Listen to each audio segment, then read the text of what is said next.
పంచాయతీల్లోనే అనుకుంటే మండల జిల్లా పరిషత్తుల్లోనూ ప్రత్యేక అధికారుల పాలన మొదలు కానుంది. తెలంగాణ వ్యాప్తంగా ఉన్న ఎంపీపీలు, జెడ్పీ చైర్పర్సన్ల పదవీ కాలం ఈ నెల 3, 4 తేదీల్లో ముగియనుండగా ఇకపై అధికారుల కనుసన్నాల్లో స్థానిక పాలనంతా సాగనుంది.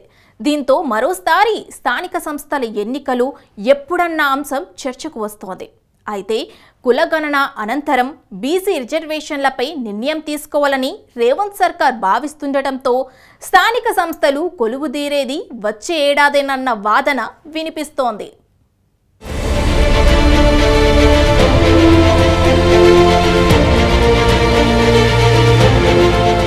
తెలంగాణలో స్థానిక సంస్థల ఎన్నికలు మరింత ఆలస్యం కానున్నాయి. అసెంబ్లీ ఎన్నికల సమయంలో కాంగ్రెస్ పార్టీ ఇచ్చిన హామీల్లో భాగంగా కులగణన, బీసీ రిజర్వేషన్ల అంశం తేలాకే ఎన్నికలు నిర్వహించాలని రేవంత్ రెడ్డి సర్కార్ భావిస్తూ ఉండడమే ఇందుకు ప్రధాన కారణం.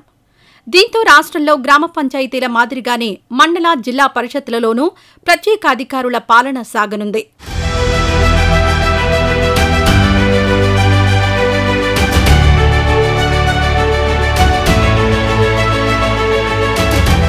రాష్ట్ర వ్యాప్తంగా ఉన్న ఎంపీపీలు, జెడ్పీ చైర్పర్సన్ల పదవీకాలం ఈ నెల 3, 4 తేదీల్లో ముగియనుంది. దీంతో ఆయా సభ్యుల స్థానంలో స్పెషల్ ఆఫీసర్ల పాలన రానుంది. జిల్లా పరిషత్తులకు కలెక్టర్లను, మండల పరిషత్తులకు జిల్లా స్థాయి అధికారులను నియమిస్తూ ప్రభుత్వం ఉత్తర్వులను జారీ చేయనుంది. 2019 మే నెలలో 539 జెడ్పీటీసీ, 5817 ఎంపీటీసీ స్థానాలకు ఎన్నికలు జరిగాయి. అదే ఏడాది జూలై 3వ తేదీన మండల పరిషత్తులకు పాలక వర్గాలు ఏర్పడ్డాయి. అధ్యక్ష, ఉపాధ్యక్షులతో పాటు సభ్యులు ప్రమాణ స్వీకారం చేశారు. జూలై 4వ తేదీన 28 జిల్లా పరిషత్తులకు, ఆగస్టు 7న ములుగు, మహబూబాబాద్, ఖమ్మం, భద్రాద్రి కొత్తగూడెం జెడ్పీలకు చైర్పర్సన్లు, వైస్ చైర్పర్సన్లు, సభ్యులు ప్రమాణ స్వీకారం చేశారు.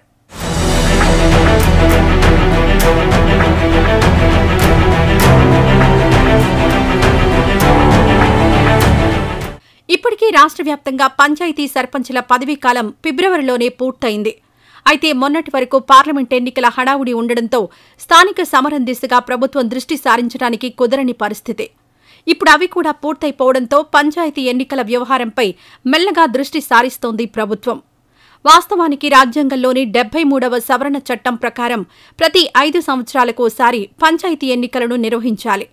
సాంకేతిక కారణాలు, రాజకీయపరమైన కారణాలతో ఎలక్షన్లు వాయిదా వేస్తే కేంద్రం నుంచి ఆయా గ్రామ పంచాయతీలకు రావాల్సిన నిధులు నిలిచిపోతాయి. ఫలితంగా స్థానిక సంస్థల అభివృద్ధి కుంటుపడుతుంది. చివరకు ఆ ప్రభావం అంతా రాష్ట్ర ప్రభుత్వంపై పడుతుంది.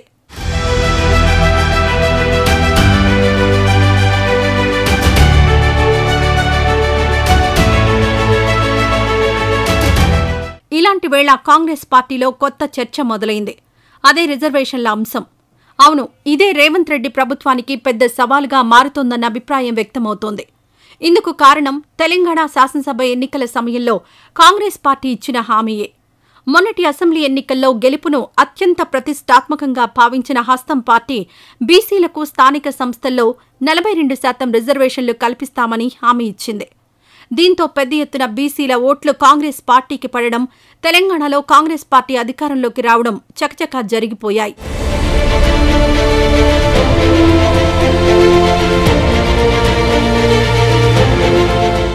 ఇక 10 ఏళ్ల తర్వాత తెలంగాణలో కాంగ్రెస్ పార్టీ అధికారంలోకి వచ్చింది.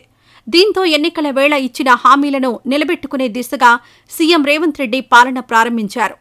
ఇచ్చిన హామీ మేరకు బీసీలకు సంబంధించి కులగణన చేసేందుకు అసెంబ్లీలో తీర్మానించారు.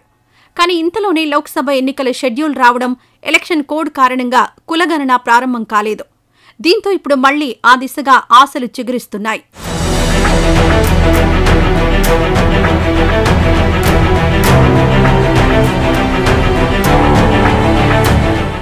వాస్తవానికి గత బీఆర్ఎస్ హయాంలో ఉన్న రిజర్వేషన్ల ప్రకారమే పంచాయతీ ఎన్నికలు నిర్వహించాలని మొదట ఆలోచించింది రేవంత్ సర్కార్.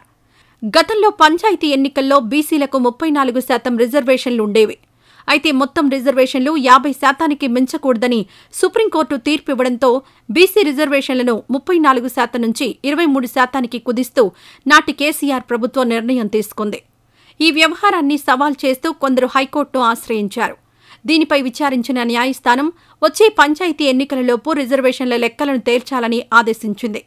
ఇందుకు అనుగుణంగానే బీసీ రిజర్వేషన్లను స్థానిక సంస్థల్లో 42% పెంచుతామంటూ కాంగ్రెస్ పార్టీ ఎన్నికల్లో హామీ ఇచ్చింది. ఇప్పుడు హస్తం పార్టీ అధికారంలోకి రావడంతో పాత పద్ధతి అమలు చేస్తే తమకు అన్యాయం జరుగుతుందని బీసీ సంఘాలు ఒత్తిడి చేస్తున్నాయి. దీంతో కులగణన చేసిన తర్వాతే రిజర్వేషన్ల అంశం జోలికి వెళ్లాలని తెలంగాణ సర్కార్ నిర్ణయించినట్టు తెలుస్తోంది.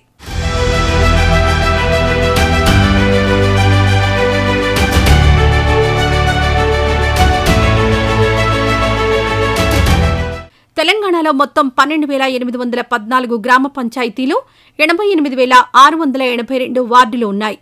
620 జెడ్పీటీసీ స్థానాలు, 6,473 ఎంపీటీసీ స్థానాలున్నాయి. అయితే గ్రామ పంచాయతీల్లో ఎన్నికలు పార్టీ రహితంగా నిర్వహిస్తారు. జెడ్పీటీసీ, ఎంపీటీసీ ఎన్నికలు మాత్రం పార్టీ గుర్తుతో జరుపుతారు. హైదరాబాద్ మినహా తెలంగాణ అంతటా స్థానిక ఎన్నికలు జరగనున్నాయి. వార్డులు, గ్రామ పంచాయతీల ఎన్నికలు ఒకసారి, ఎంపీటీసీ, జెడ్పీటీసీ ఎన్నికలు మరోసారి జరపాలి. ఉప సర్పంచులకు పరోక్ష ఎన్నికలుంటాయి. మండల పరిషత్, జిల్లా పరిషత్ అధ్యక్ష, ఉపాధ్యక్ష ఎన్నికలు జరిపిన తర్వాత ఈ ప్రక్రియ పూర్తవుతుంది.